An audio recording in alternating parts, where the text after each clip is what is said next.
You're an embarrassment to the United States. I'm not going to waste my time anymore. You're not worthy of my attention or my questions. You should just get the hell out and let somebody competently lead this department. Salud Carbajal just tore the mask off Pete Hegseth in brutal fashion, dropping a criminal bombshell that shook Capitol Hill to its core. What was supposed to be another routine hearing turned into a public dismantling of the defense secretary's credibility. Carbajal dragged him into the spotlight and proved why he's unfit to lead. As a gentleman from California, Mr. Carbajal. Thank you, Mr. Chairman. It shouldn't come as no surprise that I have serious concerns with both the deployment of the National Guard and the Marines to Los Angeles. From the very first moments, Carbajal made it obvious this wasn't going to be business as usual. Hegseth, accused of politicizing the military and dodging accountability, found himself trapped in a kind of interrogation that Washington rarely sees. We are trained to be war fighters, not for crowd control. Everyone here should be alarmed that the president has sent armed forces into a city against the wishes of a governor and mayor.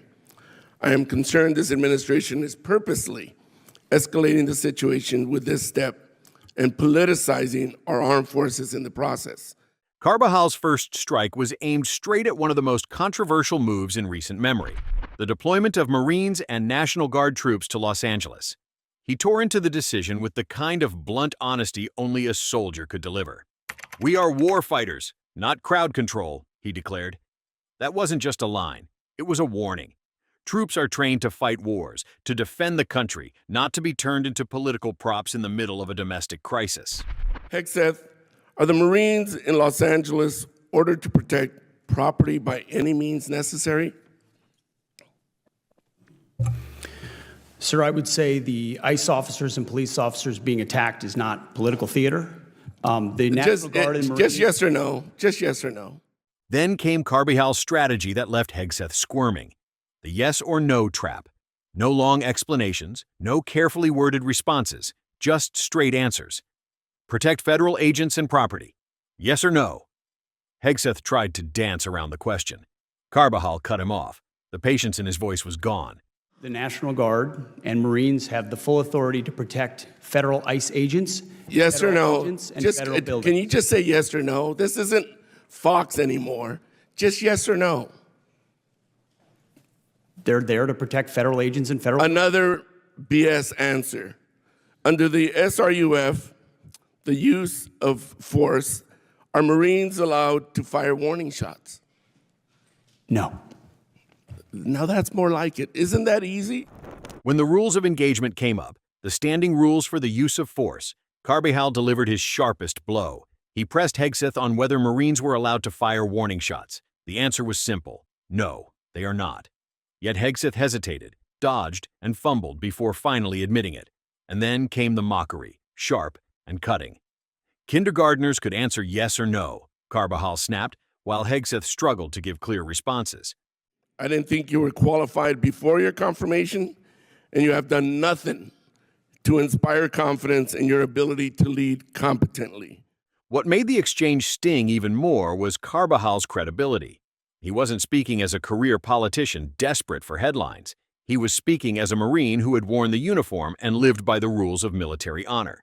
Every word carried the weight of experience, and that made his questions impossible to dismiss. The hearing that was supposed to be routine ended up pulling back the curtain on a bigger problem: the culture of evasion at the very top of the Defense Department.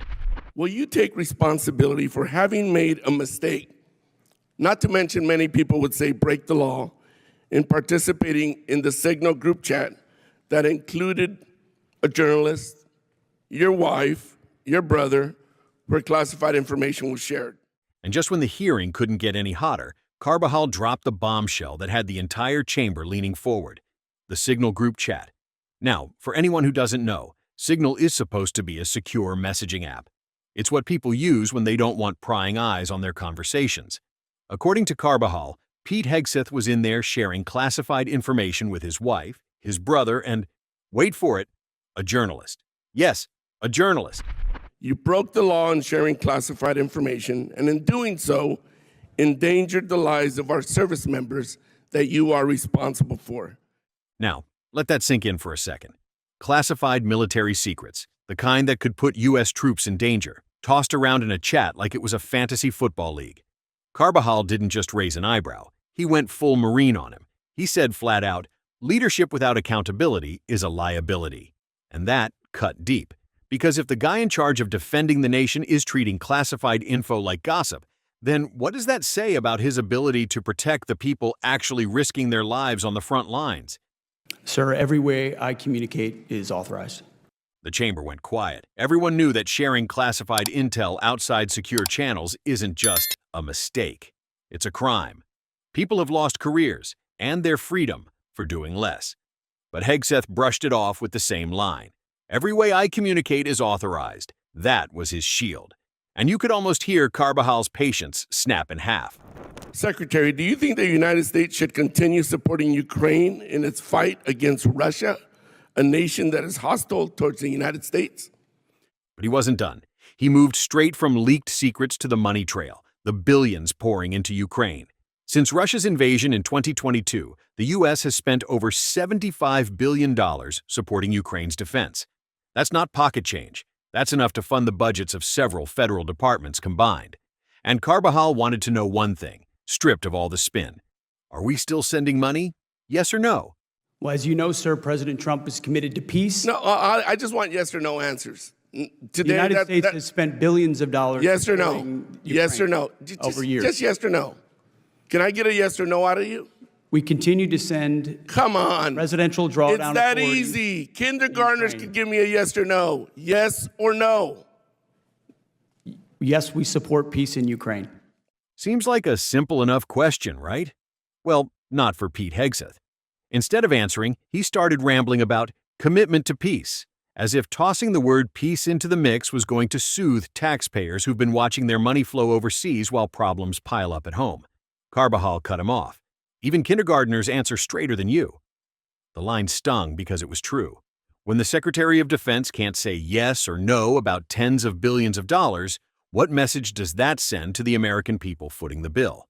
Your inability to hold yourself accountable makes you incapable to lead. And this wasn't just about Ukraine, it was about trust. When leaders dance around simple questions, people start wondering what else they're hiding. That's exactly the gap Carbajal exposed, the gulf between political rhetoric and the blunt reality citizens deserve to hear. If Russia invades NATO allies, are you going to recommend to the president that we fulfill our Article 5 obligations? Well, Russia has not invaded NATO allies. No. Thankfully, President Trump has invigorated the NATO alliance. But then came the defining test of the hearing, the one that put America's credibility on the line: NATO. Carbajal asked the question that every ally from Warsaw to London wanted to hear. If Russia invades a NATO ally, will the U.S. honor Article 5? For anyone unfamiliar, Article 5 is NATO's core promise. An attack on one is an attack on all. It's what has kept Putin in check for decades. I reclaim my time. Yes or no? It's that simple. There's Article 5 in NATO, which we recognize. So is the answer yes or no? That's what Article 5 is, yes. You'd think the answer would be immediate. Yes, no hesitation, no qualifiers.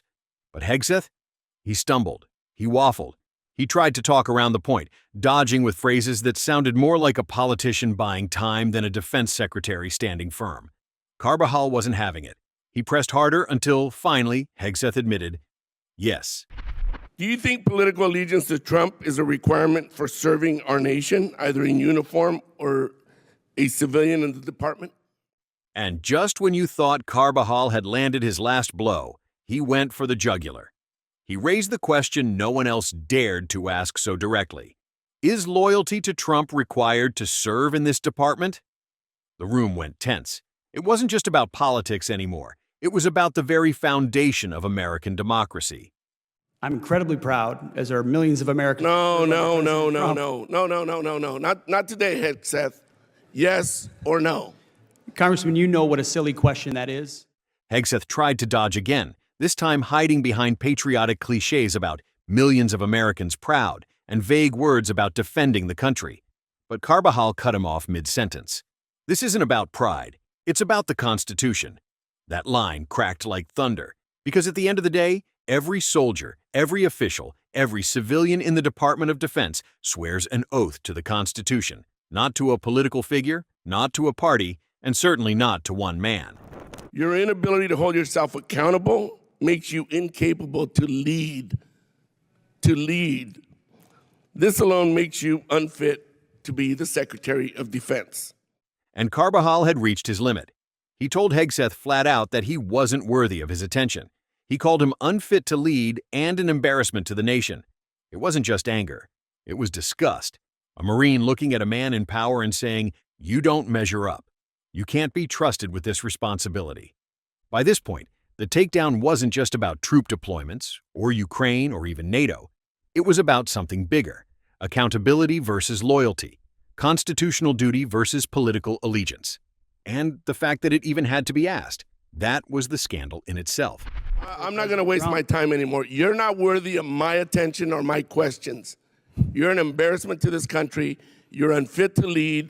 And there's been bipartisan members of Congress that have called for your resignation. You should just get the hell out and let somebody competently lead this department. Carbajal saved his hardest punch for last. He reminded everyone that calls for Pete Hegseth's resignation weren't coming from just one side. They were bipartisan. Then he dropped the hammer. You should just get the hell out. No sugarcoating, no soft landing. His closing words cut through the noise like a blade, making it crystal clear. This wasn't some stunt for headlines.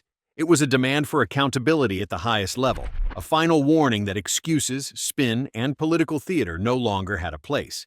For Hegseth, there was nowhere left to hide. Make sure to subscribe so you're always in the loop.